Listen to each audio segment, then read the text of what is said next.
আকাশ হতে চাঁদ নেমেছে মায়া মিনার কোলে,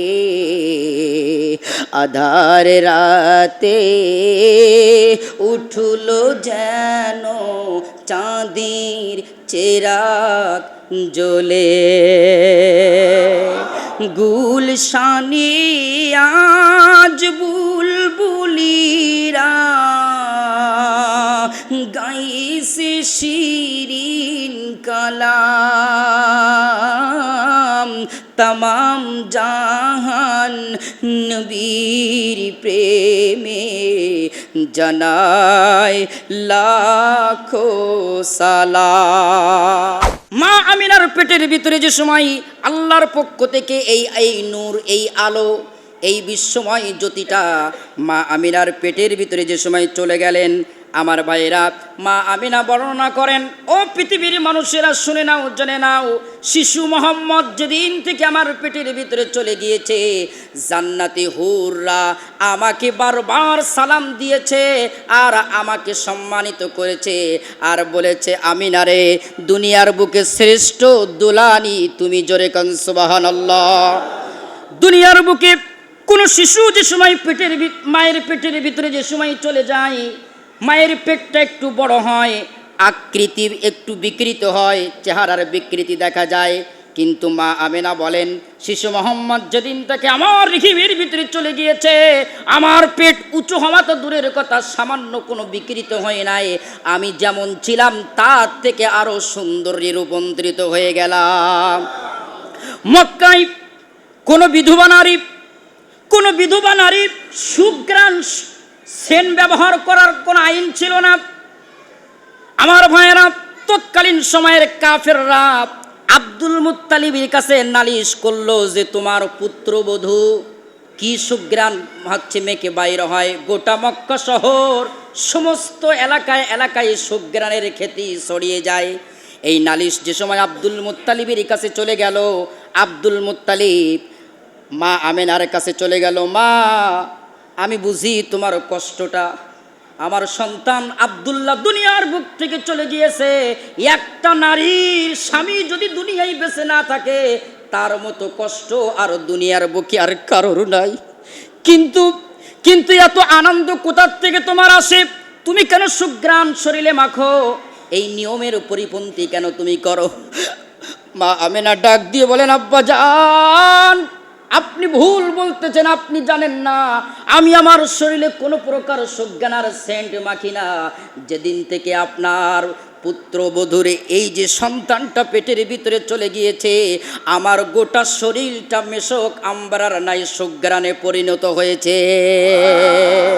আরো জোরে কান সুবহানাল্লাহ।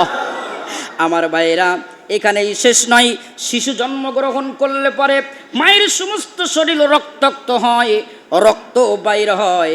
মা আমিনা বলে, শিশু মোহাম্মদ আমার পেট থেকে যে সময় দুনিয়ার বুকে আগমন করলেন, সামান্য রক্তের ছিটা ফিটা পর্যন্ত আমার শরীর থেকে বাইর হই নাই।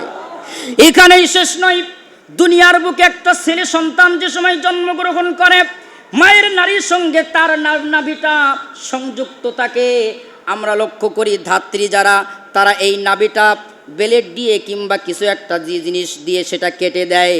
মা আমিনা বলেন, আমার পেট থেকে শিশু মোহাম্মদ যে সময় জন্মগ্রহণ করেছে, তার নারীটা আল্লাহ পাকের কুদরতের মাধ্যমে দুনিয়ার বুকে কেটে গিয়েছে। এর থেকে বোঝা গেল নবী জন্ম নিয়েছে একটা পর্যায়ক্রমে, কিন্তু হাজার হাজার বছর পূর্বে আল্লাহ পাক তাকে সৃষ্টি করে রেখেছে।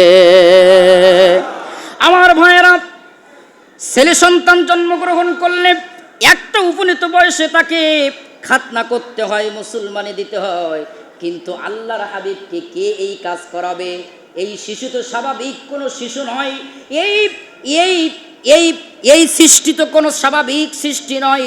এই শিশু হবেন যিনি গোটা পৃথিবীর রহমাতাল লিল আলামিন। তিনি এই শিশু জন্মগ্রহণ করবেন যখন গোটা পৃথিবী আলোকময় হবে, তখন এই শিশুর কথা দুনিয়াব্যাপী প্রচার হবে।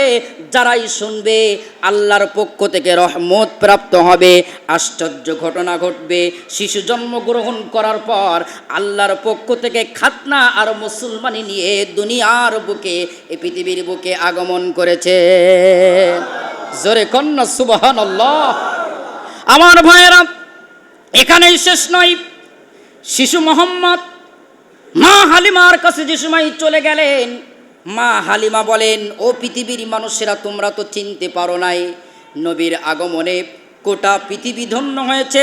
শিশু মোহাম্মদকে আমি তো নিতে চাচ্ছিলাম না, কিন্তু আমি যে সময় নিয়ে গেলাম, আমার বাড়িতে ফল ফলাদি ফসল ভালো কোনো কিছু ছিল না, আমার স্তনে দুধ পর্যন্ত ছিল না, কিন্তু শিশু মোহাম্মদকে যেদিন থেকে আমি আমার বাড়িতে নিয়ে গেলাম, আমার মাঠ ভরা ফল ফলাদি সব কিছু পরিপূর্ণ হয়ে গেল, আমার স্তন দুধে দুধে ভরপুর হয়ে গেল, আমার বুঝতে আর বাকি রইল না এই যে বরকত, এটা অন্য কোনো মাধ্যম নয়, এই মুহাম্মদ সাল্লাল্লাহু আলাইহি সাল্লামের বরকত, এতে কোনো সন্দেহ নাই।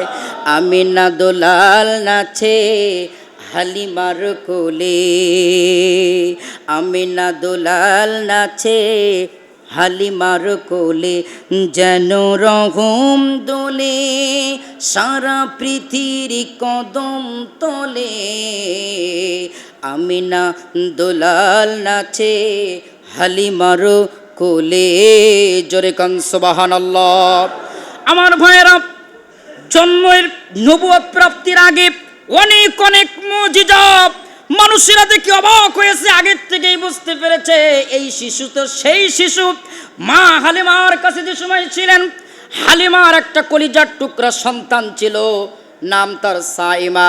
আমার ভাইয়েরা, এই সাইমার সঙ্গে শিশু মোহাম্মদ খেলনা করার জন্য বাইরে গিয়েছে। হঠাৎ করে তৎকালীন সময়ের তাওরাত কিতাবধারীর আলেমেরা সেই রাস্তা দিয়ে যাচ্ছিলেন। হঠাৎ করে শিশু মোহাম্মদের দিকে নজর করলেন। নজর করার পর তারা শিশু মোহাম্মদের দিকে চেহারা অবলম্বন করে বুঝতে পারলেন এই শিশুই তো সেই শিশু যার কথা আমরা তাওরাতের ভিতরে পড়েছি। তারা হত্যা করার জন্য সেই শিশুর যে সময় দিকে ধাবিত হচ্ছে, হঠাৎ করে আল্লাহর পক্ষ থেকে জিবরাইল আমিন আর মিকাইল আমিন এসে শিশু মোহাম্মদকে ওইখান থেকে উঠায় নিয়ে গেল। হঠাৎ করে সাইমা ছোট্ট মেয়ে হালিমার ঘরে দৌড় দিয়েছে, মা আমার যে ভাইটা ছিল সে কোথায় উধাও হয়ে গিয়েছে। আল্লাহু আকবার। কিছুক্ষণ পরে শিশু মোহাম্মদ তারা যে সময় চলে গিয়েছে, আল্লাহ পাক যে সময় হেফাজত করেছেন, হাঁটি হাঁটি পা পা কদম করে হালিমার গৃহে যে সময় প্রবেশ করতে লাগলেন, আমার ভাইরা করতে যে সময় লাগলেন, হালিমা অবাক হয়েছেন, কোথার থেকে এসেছো? শিশু মোহাম্মদ বলে, আমি তো উপরের দিকে গিয়েছিলাম আমার রবের সঙ্গে সাক্ষাৎ করার জন্য। জোরে কান সুবহানাল্লাহ, আর জোরে কান সুবহানাল্লাহ। আরব দেশে কাবার পাশে ওরে মানবের সেরা মানব এসেছে, আমিনার কোলে চন্দ্র দোলে পাখিরা ডালে ডালে গান ধরেছে, হুজুর এসেছে হাবিব এসেছে রসুল এসেছে, সবাই হাবিব এসেছে রসুল এসেছে, আরো জোরে রসুল এসেছে হাবিব এসেছে রসুল এসেছে। প্রিয় ভাইরা আমার, নবী আমার যে সময় নবুয়ত প্রাপ্ত হলেন, আল্লাহর হাবিব নবুয়ত প্রাপ্ত হওয়ার পরে আল্লাহ পাকের নবী যে সময় দিনের দাওয়াত দিচ্ছেন, দিনের দাওয়াত দেওয়ার এক পর্যায়ে সমস্ত ব্যক্তিরা আল্লাহর নবীর কাছে মুজিজা দেখতে চায়। একজন আরব বেদুইন ব্যক্তি তিনি হচ্ছেন মুসা আলাইহিস সালামের সেই তাওরাতের অনুসারী। সে এসে বলতেছে আমরা তো মুসাকে মানি। নবী আমার ডাক দিয়ে বললেন তুমি মুসাকে মানো, মুসা যদি আমার জামানায় আসতো সেও আমার উম্মতে হিসেবে স্বীকৃতি পেয়ে যেত। জোরে কান সুবহানাল্লাহ। আমার ভাইয়েরা, সে সময় এই আরব বেদুইন ব্যক্তি বললেন আপনি যে নবী দ্বীনের দাওয়াত দিচ্ছেন, আপনার নবুয়তের মর্যাদা দেখান। নবী আমার বললেন তুমি কি মর্যাদা দেখতে চাও?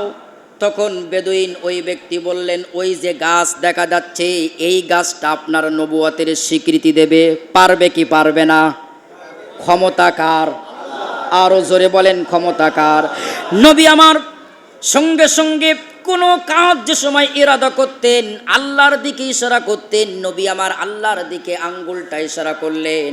আঙ্গুল গাছের দিকে ইশারা করতে দেরি, গাছের জবান খুলতে দেরি নাই, গাছ সঙ্গে সঙ্গে বলল আশহাদু আল্লাহ ইলাহা ইল্লাল্লাহু ওয়া আশহাদু আন্না মুহাম্মাদার রাসূলুল্লাহ।